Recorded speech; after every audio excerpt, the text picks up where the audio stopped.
орел воевода, перепел подьячий, подьячий, подьячий. Сова воеводша, желтые сапожки, сапожки, сапожки. Гуси бояре, утята дворяне, череда крестьяне, воробьи холопы. Ай! Собирались птицы, собирались певчи, стадами, стадами. Садились птицы, садились певчи, рядами, рядами. А кто у вас птицы, а кто у вас певчи, большие, большие?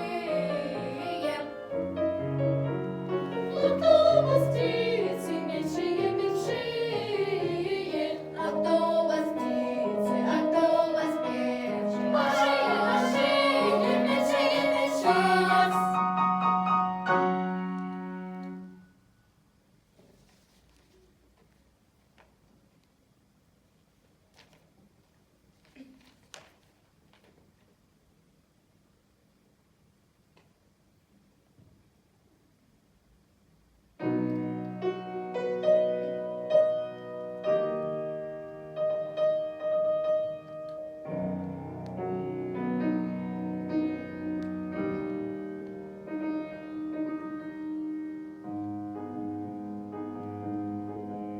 Небо синий простор, вдаль плывут облака, грохот гроз, словно гром канонады. Пожилой ветеран, он на борт пиджака прикрепил боевые награды. Пожилой ветеран загрустил у окна, вспоминая погибших товарищей, и припомнилась сразу другая весна, как во сне на горящих пожарищах.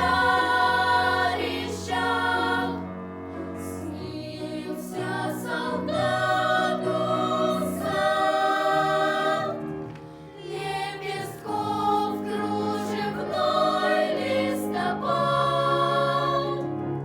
а вокруг тишина, нет разрывов гранат. Снилась солдату весна, а вокруг тишина, нет разрывов гранат.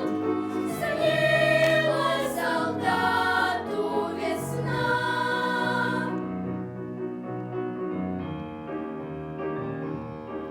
Он тогда молодой за Россию стоял, защищая свой дом и народы.